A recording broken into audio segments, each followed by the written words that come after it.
We get to talk today about crushing lead conversion. First off, y'all, I'm Robby T with Hatch Coaching, and this is Jackie, my counterpart and systems guru. We are in the business of redefining the way people treat people. And I think the biggest thing that we need to maybe just take a few minutes and acknowledge is, hey, I think we're through the worst of this craziness, y'all. Obviously we've had a lot of conversations and webinars and coaching and trainings about how the shift was separation season. And I'll be very, very transparent, y'all. There are two experiences right now.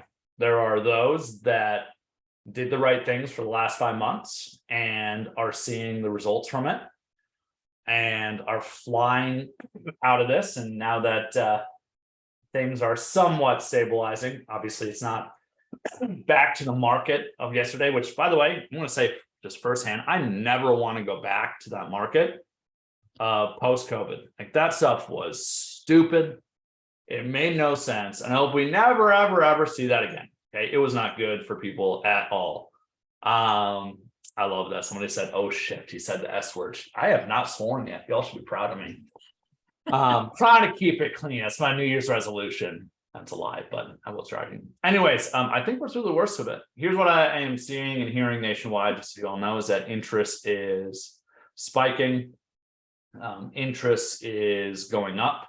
For those that are continuing to spend the same amount on leads, what you're actually seeing right now is that your leads are probably up and your cost per lead, or the amount of opportunities coming to you, is in your favor, because the last 4 to 5 months, a lot of people have cut back out of necessity. And y'all, this is what happens with shift, is shift catches those, as Warren Buffett put it, when the tide goes out, we don't know who's swimming naked. And there was a lot of people that were swimming naked, or with some really interesting swim suits on. And that's what's happened. It's what happens over and over again. And what I'm excited for is now we kind of get back to a maybe new semi-normal. With that being said, we're seeing all the indicators that interest is up. Obviously, interest goes up, and what happens is it usually takes about 3-ish, 4 months for the closings to reflect that. Not saying that the market's going to skyrocket. I just think that actually what we're going to see is more of the same of what we saw at the end of last year. And if you're a good real estate agent, which almost everybody here today, if you're investing in yourself, you're learning, you're growing, you're practicing and getting better, you will crush it. And it was separation season. We're at the tail end of it. And I'm excited. I'm excited about this because we get to talk today about what are just some simple things that you can be doing. Not can be. I should probably get rid of that language. That you absolutely must be doing if you want to win in today's market. Jackie, I want to kick it over to you. You got all the knowledge, my friend. So what have you been seeing? Because Jackie has been doing audits of people's databases now for a month and a half. You've been doing it for a while, but you've been doing it in Sierra, outside Sierra, across the board. And if you're interested in doing that, Jackie, fair to say you're more than willing to do a quick audit of people's database. We'll post some information by the end of today's webinar on how you can take advantage of it. But Jackie, what are the car crash scenes that you're seeing? Yeah, and I want to point out too that these audits you don't even have to be using Hatch. I think that a good amount of folks on our call today are, and there's a good amount that aren't. And so when I do the audits, that's been interesting for me to see too, of like, what are you dealing with without Hatch in your CRM, and what are you dealing with Hatch in your CRM, and what are those overlying areas, right? Also, what are the reasons that I'm being given of why we're not converting? We've all heard it. You can have reasons or results, but you can't have both. And so I've been getting a lot of reasons that I kind of want to highlight, because I think that, you know, yes, coming out of the shift in the market, or, you know, and it's is where it is, that's great, but we still need to lean into the fundamentals of lead conversion and folks, it's more than having really good conversations, okay? Asking really good questions. It's such a key, foundational piece of it. Please don't hear me say that it's not. The stuff that Robby has created within Hatch Systems to help you convert leads is brilliant, right? The way that the questions are written, the content, we're having conversations, open-ended, to be able to bring people back to you, phenomenal. But there's other things that you need to do, right, on top of that. And that's kind of what I really want to, I made a list here of, pretty much a good 10 or so mistakes or excuses or reasons that I'm hearing and actions that I'm seeing that I think are really kind of hurting the lead conversion, efforts that are being made or lack thereof. Yeah. Funny, because I asked Jackie to like come up with a list of 10, and she's like, I can only do 10. 10? Yeah.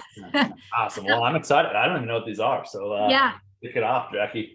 Usually, guys, I dive into it and I say, okay, you have tons of leads in your inbox. You have tons of leads in your new leads. You're not applying action plans. And those are all very important, but I've said that all to you already. I think that the list that I'm giving you, I want you to look at this in terms of, okay, me as the rainmaker, me as the lead manager on my team, whether that's just you as an agent, whether that's you as the rainmaker supplying all of these resources for your team. We need to really kind of look at where we are as leaders to see what we have for the folks that we expect to convert leads, okay? And the number one reason that I hear that we're struggling is I don't know the CRM even, right? So we're not even talking about Hatch Systems and what we provide in terms of leverage and organization through tags, filters, right? None of that. Simply the tools within the CRM that you're operating out of. Do you know how it works? Does it make you uncomfortable when you think about your CRM? And if it does, write it down. Number one, I need to learn my CRM. I need to understand what routing rules are. I need to know how they work. I need to make sure that they're set up. Do I have a dialer? Is it set up? How does it work? Who does someone need to record something, right? So it's the functionality within the CRM that you're given. If we're talking Sierra, you have automations, right? That these features that do things for you. I really just want you to take a look at that and make sure that you're comfortable with all aspects of the tools that you have available to you within your CRM. I want to add one piece of that real quick, Jackie, is if that is not something you have time for, and it's not your skill set, that is completely okay. But you sure as heck better have somebody in your team who is becoming that expert, or you are wasting so much potential just sitting there. So I think you're spot on. Yeah. And, I think checks and balances are important too. And I know that we all, we want everybody to do what they're supposed to do, but it's so important that, okay, Robby, I'm going to trust you to set up the CRM. But if I, as the leader, don't even know if you're doing that right, I think that that's a problem. And we just need to make sure that we have an open dialogue there to understand that if there's issues or things that you can't set up, you're bringing it back so that we can find a way or link with one of us to help you do it. And I think, I'm just going to name it. I think far too many rainmakers, so team leaders, or far too many people are embarrassed or afraid to ask that question. Yes. You don't know where to start. Like, they honestly have no clue. Like, I have no clue how they're using it. Do the bravest thing you can do. Ask someone, ask us, ask Jackie, right? Ask Jackie to hop in, and within 2-3 minutes, Jackie is going to be able to see, like, that is easy for your brain, Jackie. That is so easy for you to hop in and look and be like, whether they're using Hatch Systems or not. Yeah. And essentially, Hatch Systems are basically our methodology of how do you prioritize leads, our messaging plans, our blueprint. We literally give it to you, right? That's really, for those of you that don't use Hatch Systems, that's essentially what it is. If you don't know with 100% confidence, my team is doing things right, there are very few teams that use it exceedingly well. And to be very frank, yeah, even Hatch Realty right? Hatch Coaching, Hatch Realty are sister companies. Even Hatch Realty wasn't using it correctly, and we had to call them out on it. Have the dang courage to ask Jackie. All you need to do, here you go. If you want an audit, send an email to Jackie at Hatch Coaching, right? Jackie, you want to type that in the chat quick?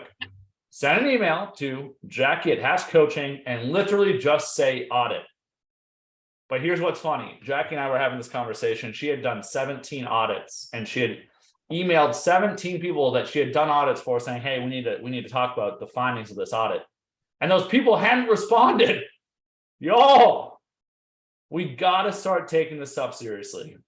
All right. You as a leader, just letting it live in the shadows is the worst thing in the world. So anyways, just wanted to add that stuff, Jackie. No, I'm glad that you packaged it like that, because that is really the mindset that I had in creating this list, right? Because I think as leaders, what we think is, I've given you everything, right? I've given you everything that you need to succeed, and you're not, so you're not doing something right. And I think we need to change that. I'm a big believer or a fan of the mirror effect, which in my mind is look at it. And have the conversation with yourself first and make sure that, listen, if you truly don't know, utilize the resources available to you to pair up with one of us that are a neutral party who don't care whether you're using it. Well, we care that you're using it right, but aren't going to gain anything from it, and just simply say, here, this is where you need to focus, and then, you know, allow you to move on and make changes necessary. So, number two that I have. So first, number one, if you don't know your CRM, write that down. I need to learn my CRM, and what do I need to do to learn it, right? Number two, this is really for our, well, it can be for anybody utilizing a lead conversion program, but Hatch Systems is where it's at. I'm not gonna, sorry, plug there for myself, because I but truly, if you are using Hatch and you think that's it, like I don't need to do anything, you're wrong, right? I have heard countless times people saying, it's just, I'm not converting. If I had someone who decided to be done with Hatch Systems, and I always ask, I'm curious, what brought you to this decision? I would really love to know if there's something that I could do, that we could do as a team to improve or help you, let us know. It's just not converting leads the way that I thought that it would. And this is interesting, because I would love to do an audit on your system to see what we have running in the system. And out of 15,000 leads, if we have 874 that have an action plan on it, it's not converting leads. It's just not. It's really not. Okay. So you need to make sure that you are putting in the effort here. Again, the buck stops with you all. Yes, I have a CRM that I need to learn, but within that CRM, I'm utilizing Hatch or some other program. Do I know what it's doing? Do I know what my job is still within that CRM? And if you don't, let's meet and start working through that process as well. So a little redundant there, Robby, but there's layers to all of this stuff. And I think oftentimes we think, well, I have a CRM and I have a conversion program, so I'm good. That's it.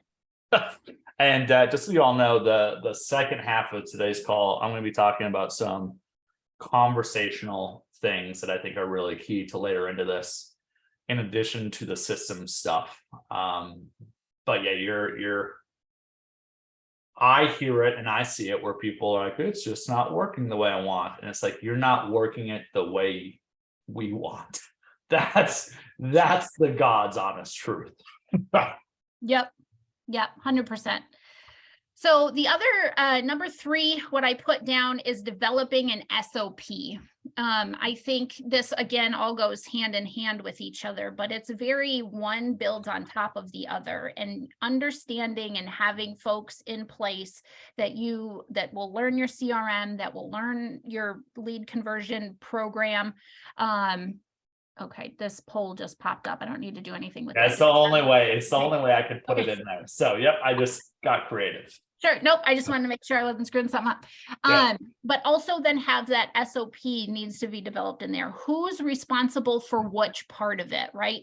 When we're running an ISA department, it's often, okay, my ISA is keeper of all the leads. Typically, there's variations to this, but I'm going to hand off the leads. And if the lead isn't ready, the agent keeps it, or they don't, or they send it back, or I'm unsure, not really, I don't know what it is.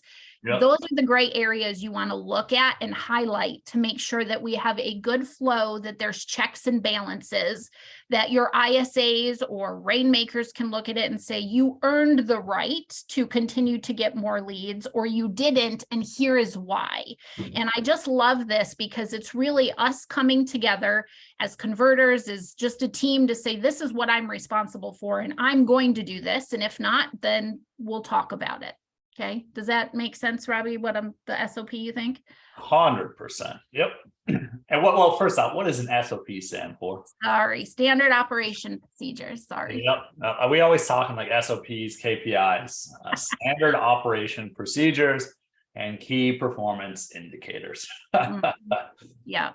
So good stuff. So number 4, we've already touched on. Okay. The first one, learning your CRM, make sure you really understand your lead conversion tools that you have, develop standards on your team. Number 4, we've already briefly talked about, I'll just touch on it one more time, is utilizing the resources that you have available to you. Okay. If you don't know, please raise your hand and say that you don't know. No judgment zone. Let us work together to really figure out a way or to shine light on the areas that really need some tightening up, so that you can really crush 2023 and convert at a really high level. Number 5 is thinking of canceling a lead conversion program. So again, I'm going to talk about Hatch here for a minute. And I touched or a lead source. A lead, yes. Okay. And I'm going to have you talk about the lead sources. Yep. 100%. Okay. I just want to layer that in there. Yep. When I think this frustrates me, right? So I had a couple cancellations come through on our end, which is fine. I get it. When there's shifts, we have to make adjustments. I was talking to Robby about this, and he asked me, how does that make you feel when people cancel? Frustrated and sad on a level of, I don't believe that that's the best approach for you and your team. And here's why. It has nothing to do with us. I mean, sure, it's great that you're doing business with us, but you have already paid so much money to bring all of these leads in to make sure that you and your team are profitable, right? That you can really succeed and crush goals. Why would you ever walk away from something that can help you with leverage? Why would you ever walk away from something that can help you bring organization to thousands of leads within your database? And the only thing that I think of is if the other 4 things that I've already talked to you about aren't being done, right? If you don't know your system, if you're saying that it's not converting, but you're actually not applying it, that's why you walk away. There's no value there. It makes total sense. But you need that to help you, because you as one person are not going to reach out to thousands of leads. You're not going to reach out to hundreds of leads a day. You just won't do it. Not when you're pulled in 20 different directions, right? So I want you to think about that before you're making adjustments to your business to tighten up budgets. Am I doing what I need to do to be, within the system to be profitable and, crush goals? Yeah. Yeah, I'll add one piece to the stat side real quick, and it's a question for you, Jackie, is have you ever had somebody cancel our systems that was using more than 75% of what they should have been using? No. The people that always cancel are the ones that, and we just know this as a business, and we're not sharing it like, as odd as it sounds, like the money's fun and stuff, but sure, we have created this as a value add for people that we love and care about. And frankly, to be very honest, like my mission in real estate is to kill off really shitty real estate agents. There's the first swear word.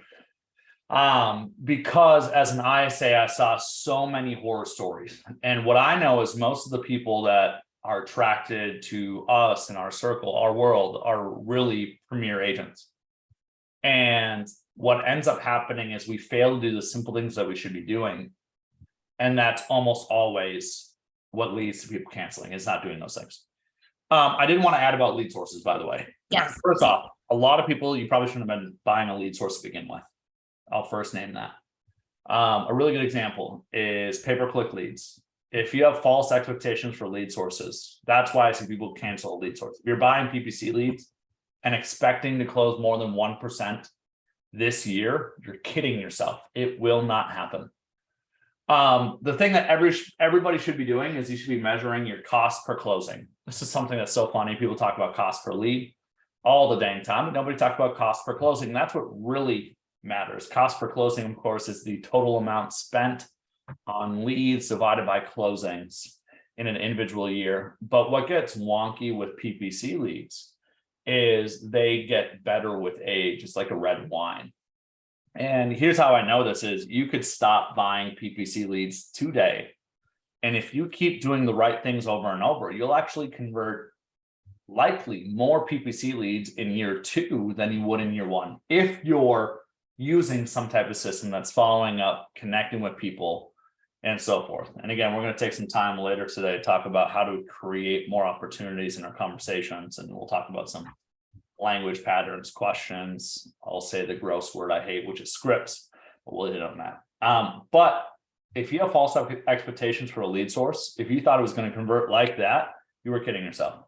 The most I traditionally have ever seen somebody convert on PPC leads year 1 is 1 to 1.5%, not much more. And then in year 2 is where you really make money with PPC leads. But if you're buying it, you need that money right now. You are expecting the impossible. So, all right, Jackie, what's number 6? Yeah, because you touched on the sources here, I'm just going to mix that in. It is one of mine, I think maybe number 9. But I do want to mention that. No, it's fine, because that is a really real thing. You need to understand what it is that you're converting and what the expectations of those things are, because oftentimes, agents will say a lot like these leads. I'll hear from my makers, my agents say the leads are awful and it's just not working and I need to get more. Okay, this is us inspecting what we expect, right? And it's going in and making sure that we're understanding the CRM and all of these things, and we're really paying attention to what we're bringing in.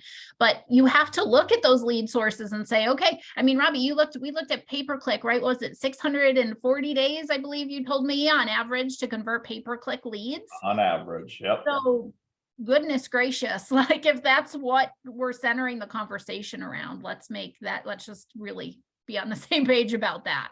Okay. Somebody said the leads suck. Well, actually, Jason had asked a few minutes ago, what was that number 4? I think it was number 5, correct? Yeah. So we were not utilizing the resources available to us for number 4, reaching out to Robby those types of things. Number 5, canceling when you think, when shifts are happening or we need to make adjustments. I want you to reconsider doing that. And then, what we just talked about there of really paying attention to the lead sources and the expectations that come around them. Because, number 6 is going to tie into this, guys. And I hope I'm not losing folks, but it's blaming others on this. So when I was saying how agents are very notorious to be like, the leads are terrible, not converting them very fast, rainmakers or even lead managers can look at it and be like, it's my agents. My agents aren't closing we're turning it around on them without really even understanding the systems ourselves. And so I think that it's really important that we, again, having that standard operating procedure is going to help wash all of this away, to say, hey, I'm very clearly outlining my role as lead manager and your role as agent on the team. So we understand that we can work in this in tandem with each other and not against each other like this, that, I often see happen. Yeah. So somebody had asked, and you partially answered it, is why do leads suck? Like, why does that get said? And I think you're spot on. It's, first off, it's easy. It's easy to say leads suck. And don't get me wrong, there are some lead sources that are absolute trash cans out there. And just so you all know, I'll say this to my dying breath, almost always a PPC lead is a PPC lead. Okay, there's some that will sit there and say, our PPC leads are exponentially better. And almost always that's a lot of hot air. Essentially, a PPC lead is somebody who Googled homes in blank, homes in Fargo, homes in Aspen, homes in Irvine, California. And essentially all of a sudden is put an ad in front of them and they clicked it. And I don't care what anyone says, is at that point, PPC is it's the same, whether you're getting it through someone. What really matters is, what are you spending on your management costs? and your cost per lead. Now, there are some people that can get a little more intentional and can get a little more targeted, but as a general whole, a PPC lead is a PPC lead. Okay. It is easy for people to sit there and say leads suck because it absolves people of responsibility. That's what you're getting at, Jackie. It absolves it. It's not my fault as a leader because I'm not holding people accountable, right? When you're, first off, if your agents are saying leads suck, that is the biggest indicator that you are not leading the way you should be. Okay.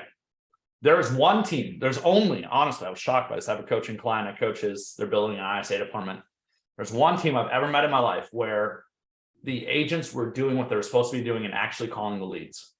One team out of the hundreds upon hundreds that I've coached, where the agents were chasing leads like they were supposed to. They were following. So you're talking, Jackie, about you got to create an SOP. A lot of you will create a SOP, but it's not your standard. It's a suggestion. And y'all, if you have suggestions in your world, stop it. You need to create standards. Standards are the minimum to play ball on the team. And here's what matters is standards have to have consequences, and those consequences have to have teeth.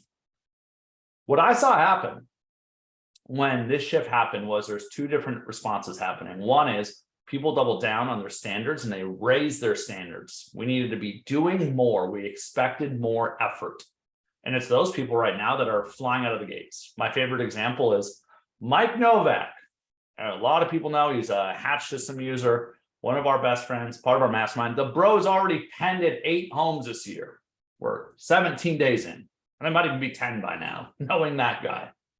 And it's because when shift hits the fan, they raise their standards, their effort standards. What we're seeing far too many people doing is you're not raising your standards. You're lowering your standards. You're placing blame. You're blaming other things. And you need to create SOPs and standards that people have to live by. And y'all, I'm not talking about some complicated, crazy stuff here. Not at all. It is relatively simple. Things like leads need to be on plans. When leads respond, you need to respond in X amount of time. You have to keep your inbox clean or you don't get more leads. You don't have past due A follow-ups, like just simple stuff, y'all. Do the simple dang things and I promise you'll get results. But that's not fun, Jack. That's not easy. The easy thing is leads suck. It's Wilopo's fault. It's Sierra's fault. It's blank and blank's fault. It's Zillow's fault. Stop it. Stop it. I guarantee you might be right, but 95% of the time you're wrong. Yeah, leads suck because your mindset sucks. Leads suck because your effort sucks. Leads suck because you suck.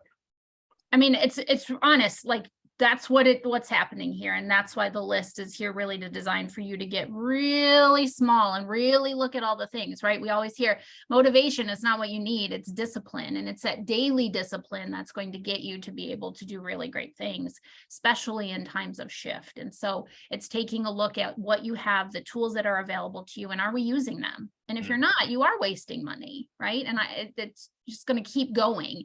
You're not going to outgrow those habits if you don't make significant changes and intentional changes to the way that you convert business and in the tools that you're utilizing to do so. And we maybe need to add just one more thing to this, Jackie. I'm gonna replace your number 9 was going to be leads. Yep. Right, and we kind of already hit on that. So I'm just going to jump to number 9, and then we can go back to your numbers. I want to say very, very boldly and directly that. Well, actually, no. Let's save it. I'm gonna wait. You do 7. You do yours, and I'm gonna come back to it. That was so good. I was like, we'll make people wait. We'll make people wait. Well, then not too long. Let me just wrap this up. The last bit is number really 9, I guess you could say now, is to get out of your own way. Don't reinvent a wheel. If you are taking part of a process, and we'll just talk Hatch systems here. Yes, I understand markets are different. We might need to copy a plan and make some changes to the verbiage that's within the plans. I get all of that. But I see way too often where you've signed up, you brought this process into your system to help you convert, and I don't even know what I'm looking at. I go in there to audit and I'm very lost. I don't understand what your filters are. I don't understand what categories or statuses you're using or why. your routing rules, there's 1,000 of them. So and honestly, like it's almost like slowing down to go faster. Less is more. There's a reason that it's developed the way that it is. And again, I've talked countless times about how I love our dashboard, how I love our process that we have there to be able to really pay attention to your pipeline and say, who have we converted and who haven't we converted? And then where are we in that process? It's that simple. That's what our dashboard shows you. And when I go in there and I see all these different filters that make no sense only to you as either the lead manager or the rainmaker, if I'm lost, your team is lost. So make sure that what you're doing makes sense. Make sure that you have buy-in from your team and it's how that helps them to convert leads. And again, everybody knows the standards and what their buy-in is to it. Without it, it's just a mess. And it, again, doesn't matter if you have our stuff or any stuff. It's chaos. So cool. Jackie, anything else you wanna add? Anything, any other numbers before I hijack this? Nope. I'm ready, Robby. Okay. It's going to layer into what you were actually getting at, Jackie, which is simply this. You all are overcomplicating the living hell out of this. Yep. End of story. You are overcomplicating it. And you all are thinking, here's what the second piece of that is, there is no silver bullet. And I know I say bullet weird. You're welcome. I also say boots weird because Fargo. There is no silver bullet. There is no easy button. Y'all stop. There is not going to be something that's going to just give you money for free and print you money. I watched the inside story of Bernie Madoff last night. Okay. And when things sound too good to be true, they are. And y'all are telling yourself stories of, I'm just going to sign up and this thing's going to print money for me. That's not how the world works. Our systems has to be paired with doing the work. And y'all, there will always be work to be done. And far too many people are wanting AI to go solve the problems. They're wanting, like I'm seeing the obsession right now. I'm not saying that tools can't help. Don't get me wrong. But I'm seeing people like leveraging the heck out of ChatGPT because they think it's going to change everything. Y'all, it really doesn't. It saves you 3 minutes, 5 minutes. Cool, good. Don't get me wrong. There is never going to be something that's just going to print you money. You spend money on it. Now, if you pair work with our stuff, it will feel like printing money. I see people doing that, but you have to be willing to do the work. There is no easy button. Stop it. For the love of God, stop it. I have studied two things in my life, and at an exceptionally high level. Number one is the psychology of influence, and there's no easy button to it. Influencing people is simple but not easy. It is a complicated equation because humans are complicated. And then the second thing I've studied at an incredibly high level across tons of industries, professional athletes, Warren Buffett, the best investors, is the psychology of peak performance. And again, there is no easy button. There is no, oh, you press this and you live to 120. That's not how the world works. There is no, you press this button and you make billions of dollars. Almost always it's you doing the work compounded by 0.01% per day. Like even the idea of get 1% better each day is bullshit. Because if you get 1% better each day compounded, you would be exponentially better. It's actually boring. It's, are you getting 0.001% better each day? And y'all, people don't want to do this. They don't want to do that work. They don't want to make that investment in themselves. They don't want to create standards. They don't want to hurt people's feelings. They don't want to hold people accountable. They don't want to be leaders. Stop this bullshit of trying to press an easy button and thinking someone else is going to solve your problems. You need to. Now, can we be an asset? Will we help? Will we answer questions? Will we give opinions? Can we do audits? Can we help shine a light on things? Yes. But there is nothing out there that will, oh my God, make me billions of dollars, except you reading books every day for 20 years or things like that. You investing money and watching it compound and investing when other people are scared. There is nothing that will make you fit besides eating healthy and doing the right things, drinking water, sleeping, and working out consistently for years. Do the right thing for years. Stop expecting results overnight. I'm sick of it. That's what I wanted to rant on, Jackie. I love that. It got me triggered. Okay. Yeah. All right. Let's see here. Have you ever seen a lead funnel that does bump up quality from an anonymous attendee? I honestly really haven't. Again, no, not really. All right, we're just about to switch to Chime. Do you guys have playbook recommendations for tags and campaigns? Yes. Ask Jackie at hatchcoaching.com. All right. Someone, I don't know, the Mega Millions got pretty high last week. Yeah, that's always worked out well. That's awesome. Whoever did that, I love it.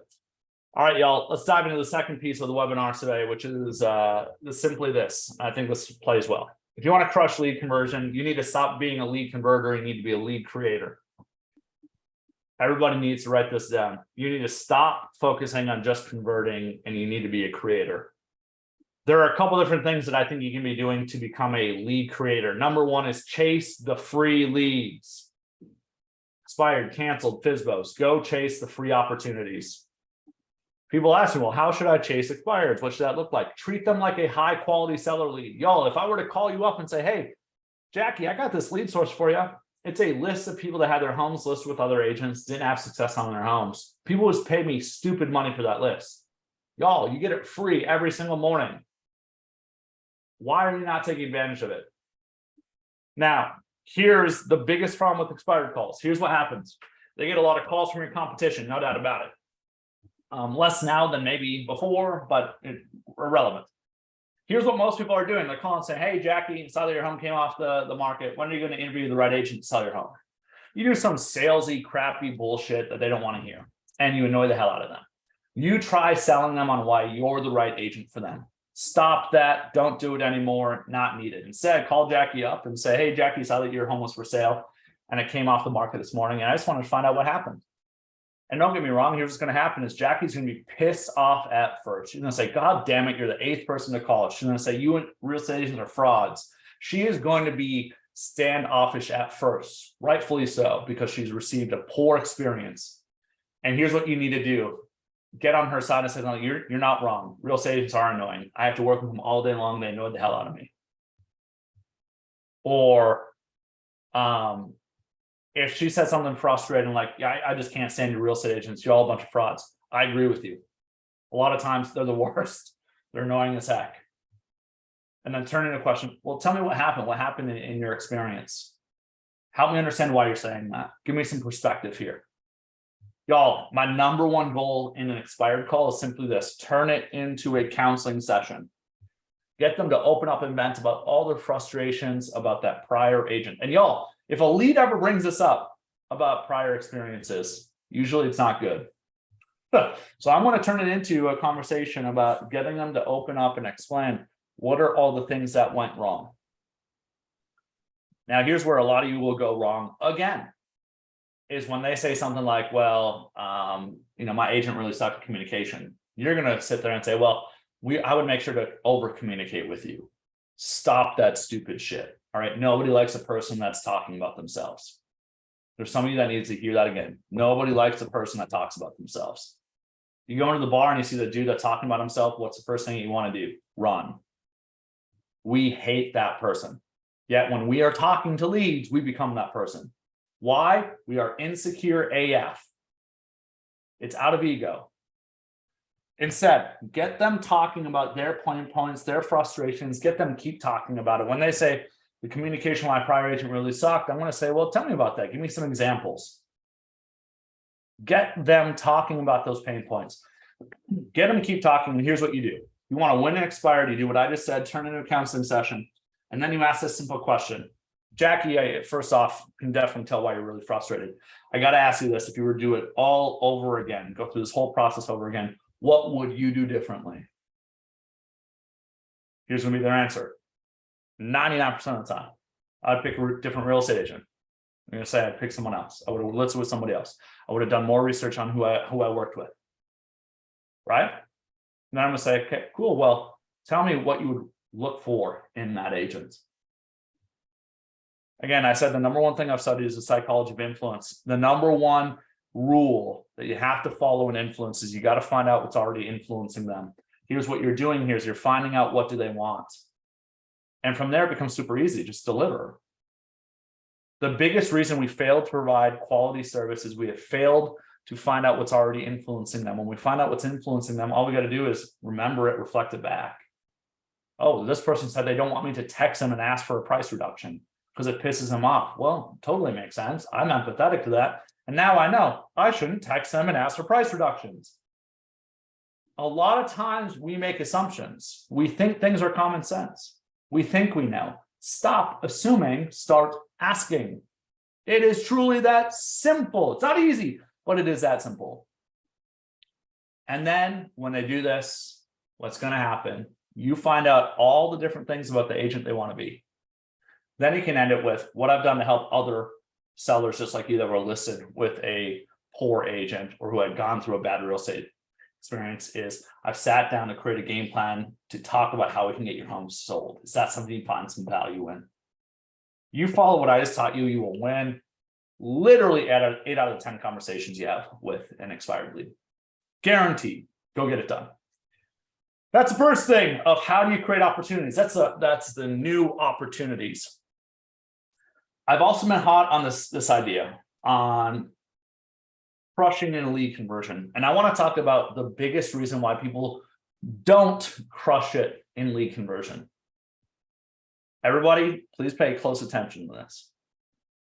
The number one reason people don't crush it in lead conversion is something you would never expect. It is we are over following up with leads. Over following up with leads. Here's what I mean by this. We talk to somebody, and let's just say it's a high school principal, and they're saying, yeah, I'm just getting a feel for things. I'm buying a home. I want to buy a home June 1st of next year. So I asked the question, okay, well, help me understand why June 1st of next year. And another person says, well, I get to retire June 1st of next year. All right. So now we know this person is saying June 1st of next year. Here's what I see happen. I'll just be very, very transparent. A lot of people go and put that as an A follow-up. They follow up with this person very consistently. They reach out to that person 30, 60, 90 days later, far too often. Or, Jackie, this will horrify you. They reach out every single week, twice a week. For June of next year. No, yeah, for June of next year. Yep. Here's what happens, y'all. Number one is you end up spending a ton of time on people that are so far out because you failed to actually clarify what the heck that person was saying. So I'm going to teach y'all some very, very simple things that will help you clarify what people are saying. Number one, when somebody says they want to buy June 1st of next year, I'm going to ask for some clarity like I did. Help me understand that. They say that they're doing it because that's when they retire. So I'm going to ask a clarifying question like, okay, does that mean, Jackie, you want to be moving into your house June 1st of next year, or do you want to start the process June 1st of next year? Because that's a 3 to 4 month range shifting, right? That's going to give me some indications of how is Jackie thinking about this. So I do that. And then she said, no chance in hell. I'm not even going to think about it. It is so busy. April, May, when I'm about to wrap up, I'm going to be so busy. I don't even want to add another thing to my play. I'm going to wait to even start till June 1st. Okay, so we clarified. Good job. Yay. Step one. Good job, y'all. Step two, you need to challenge it. Challenge it doesn't mean, well, interest rates are so low right now. Now is a great time to buy, blah, blah, blah, blah, blah, blah, blah, stuff that people don't actually care about. Again, if you're talking in lead conversion, you're almost always losing. If you're listening, asking questions, you're almost always winning. Here's what we do with this person is when they bring this up and they say that, I'm going to ask a challenging question. A challenging question simply means I present an alternative they maybe have not considered yet. So I'll say something like, all right, Jackie, I totally hear you. June 1st of next year is when you want to get active. But I got to ask, let's say the perfect home got listed in early part of 2024, Q1, January, February, somewhere along those lines. Is that something you consider viewing, or would you miss out on that opportunity, or would you pass on that opportunity? And the way they respond to that is telling. If they're like, well, maybe I'd consider it. Well, this person is not a June 1st person then, all right? And we've just learned that. But if she responds like, hell no, no chance, there's no way that I'm doing that. I'm gonna be so busy during the school year, I can't even think about it. You see, the number one reason we over follow up is we don't have confidence in our follow-ups. And when we don't have confidence in our follow-ups, we over follow up. And what happens is there's two flaws of that. Number one, imagine I spoke to Jackie and I just had this conversation with Jackie and she says June 1st of next year. And then I call her back a week later, a month later, heck, 3 months later. Jackson's like, why the hell are you calling me? I told you, you bloody idiot, that I'm not doing anything until June 1st of next year. The hell are you doing? So you piss them off, you annoy them. But that actually isn't the biggest problem with it. The biggest problem is at scale. When you do this at scale, you end up wasting so much time on these people. And y'all, I'm a numbers person. I love numbers. I love math. I mean, let's just go through some numbers. I want everybody just real quick, to think and maybe write out this number of, okay, this person, this high school principal is not retiring till June 1st of next year, not considering even thinking about it. Her words, we've clarified it, we've challenged it. What are the chances that this person buys a home in 2023? Pretty dang low. Now, here's what's really funny. Some of y'all are saying, well, things can change. You're not wrong. Affairs happen, right? Divorces happen, death happens, disaster happens, babies happen. But statistically, this person is likely not to do something in 2023. They're probably going to do something in 2024. Here's what's really, really funny. Y'all ready for this? I would say that the percentage chance of this person, and I'm making my best guess here, there is a 95% chance they don't buy a house in 2023. 95%. If anyone can make a legitimate argument against that, I would love for you to do it, but I just can't. 5% chance I think is probably high based off the conversation I've had and the age and the whole story here. Here's what's really funny. Statistically, what are the chances that a random person in your database, watch this, what's statistically the chances that a random person in your database that has no activity on your website is going to buy a home this year? Well, let's go look at math. Math says that people move every 1 to 7 to 1 to 10 years, depending on where you live and the age. So we're just going to be conservative here and go 1 to 10. It's actually probably more like 1 to 7. Younger people tend to move more often. Older people obviously draw it out, but we'll just say 1 out of 10. 1 out of 10 for all the math whizzes in the room is a 10% chance that a random person, if you were to talk to them on the street, right, were to buy a home this year. Well, let me ask you this. If somebody has been looking at homes online on your website and you have not spoken to them about anything, you've never spoken to them, do you think that that number is higher or lower? I think if somebody's looking at homes at any point in the last couple of years, it's higher. So let's say it's 10+%. So here's what's funny, Jackie. It's simple math why people fail in this game is we spend our time calling that high school principal over and over and over again. We're alienating them. We're frustrating them. We're spending time on people we should not be calling over and over and over again. And the biggest problem is the lead conversion game is like playing poker, y'all. It's like playing Texas Hold'em. And in Texas Hold'em, our currency is money. It is chips, which represents money. It is your finite resource. You can't create more of it.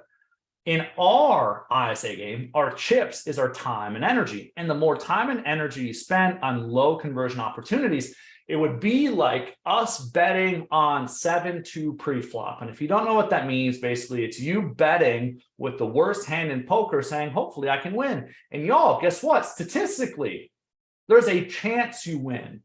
But you know what you call a poker player who consistently bets on 7-2 pre-flop? Broke. Y'all are broke on your time because you're over following up with people you shouldn't be over following up with. And you do it because you're insecure about what they've been saying because you didn't clarify or challenge what the hell they said. So your follow-ups suck because you never asked really good questions. And then you over follow up. And by doing so, what happens? You spend less time chasing the old leads in your database and creating opportunities out of those old leads in the database. Another piece here, last final piece. And then I'll get to the questions here. The last big thing to create opportunities is y'all need to stop failing at converting conversations and keeping conversations going when people give you no's. Say that one more time. Far too many of you are giving up too early in a conversation because somebody's saying some form of no. We are going to demystify conversations for you all. Okay, we're creating a visual for this. I will share it at some point. But we're going to demystify conversations. Basically, in conversations, they go down one of a few different paths. Number one is they say yes. If they say yes, I'm thinking about making a move, right? When you first ask them, hey, you're just looking for fun, or you think about making a move, which should almost always be your first question in some way, shape, or form. If they say yes and think about making a move, it's very simple. You say, oh, cool, tell me about that. What's going on? Tell me more is the whole adage. If they say maybe, wow, we're kind of thinking about it. Same thing, cool, tell me about that. What's going on? Those are easy. Most people don't mess that up most of the time. Then what happens is you're likely to get 3 different types of no's. I want everybody to write these 3 different types down. Number one is an emotional-based no. An emotional-based no is I'm saying I don't want to do anything right now because I'm afraid the market's going to crash. It's a fear-based no. Here's how you handle this. Simple equation. 1, you acknowledge that they just said no in some way, shape, or form. Don't repeat, don't rephrase, just acknowledge. Hey, I totally hear you, or I appreciate you sharing that. That's step 1. Step 2 is you ask another motivation themed question. So if Jackie said something along the lines of, yeah, just, we were thinking about making a move, but with interest rates being so high, which isn't as common as it was, or we think the market's going to crash, some type of fear-based no. I'm going to say, got it. I appreciate you sharing that perspective, Jackie. I acknowledge her answer. Here's why. If you don't acknowledge somebody's answer, they don't feel heard. If they don't feel heard, they're not going to keep talking. Then I'm going to say, I appreciate you sharing that, Jackie. Help me understand, why were you interested in making a move to begin with? In other words, when somebody gives you an emotional based no, you simply do this. Acknowledge it. Acknowledge that they said something. Ask a motivation theme question again. It is truly that simple. And then repeat. When someone gives you a soft no, it's very similar. If somebody gives you a soft no, like, oh, I was just looking for fun. The softest no in the world. I have seen y'all, senior agents. When somebody says that, they're like, okay, no worries, keep using our website. I'll follow up later. That is the dumbest ass thing you can be doing. Rather, okay, got it. So you just acknowledge it. What had you interested in the first place? You ask some type of motivation themed question, or something like, well, what had you interested in real estate to begin with? What had you looking to begin with? Ask a motivation themed question. What had you looking to begin with? And then you repeat. Here's what we need to realize, y'all. When you walk into a car dealership or you walk into a furniture store and somebody says, well, what brought you out today? You all just say, I'm just looking. Even if you have the full intention of spending $20,000 and furnishing your whole new house. You don't tell a salesperson that right away. Why? You're afraid.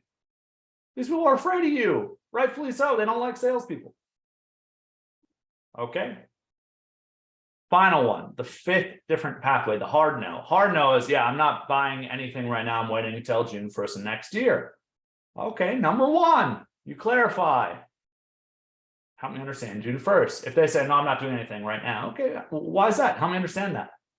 Oh, we just bought a house a few months ago. Okay, here's what happens. When someone gives you a hard no, this is what should happen. What you're really getting is a justified no, or not yet. A justified no or not yet. And here's what's really, really simple about this. When somebody gives you a justified no or not yet, you do one of 2 things. You either put them on a not interested plan because you don't think it's worth chasing anytime soon, or you do this crazy thing. You follow up with them. That's it. Every conversation is going to go down one of those 5 paths. Repeat over and over and over again. Jackie, what I miss? Oh, that was fantastic. And I can picture people frantically writing or being like, what did you say? I don't even understand what you just said. Can you say it again? And so I kind of know, and I just wanted to like think if you're feeling like that, right? Like what did he just say? If you feel like your mentality is focused around low-hanging fruit only, that's all that you're good at converting, because the idea of asking these questions and rephrasing and reflecting back to people makes you like your palms sweaty because you just don't have the skills there. That's really highlighting an area that you need to dive into. And Robby, your ultimate guide to lead conversion is my favorite lead conversion Bible. Play it on repeat as an ISA when I was an ISA. Huge value there, folks. So if you want to check this out, just make sure you go to our site. It's there for you, but this will have all of that there and you don't have to write so frantically. Last bit, it is not your job to convert every single lead. So this is Robby kind of talking to you all about like that school teacher. Yeah, you want to like focus on them when the time is right. But the other area that we waste our time is I'm just going to keep and keep and keep. Well, I see they're active and they're opening my email, but I haven't gotten them, and keep it. It's not your job to do every single lead. Okay. That's where you leverage your time and know when to just not deal with it anymore. Right. 100%. And my general rule is I want to be reaching out to someone 3 months prior to them saying they want to get active. 3 months prior to them saying they want to get active, give or take. So in that high school principal case, I'd probably actually honestly reach around sometime after the New Year's one, and I'd do nothing. People are like, well, shouldn't you be doing something and tell them? No, stop over following up with leads, y'all. You're wasting so much time.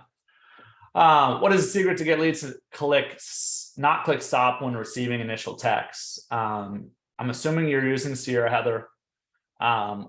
You don't have to send that message out. That is a choice up to you all. You can shut that off if you want to. That's the first thing.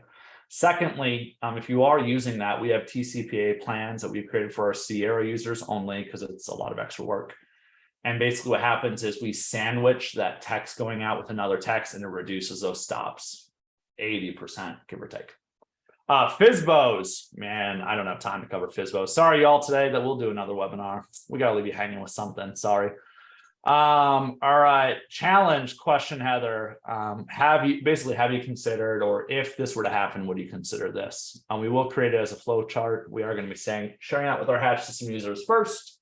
That will be coming. How many times do you reach out to a lead before you stop following up? Essentially, like I would say, depends on what role you're in and how much time you have.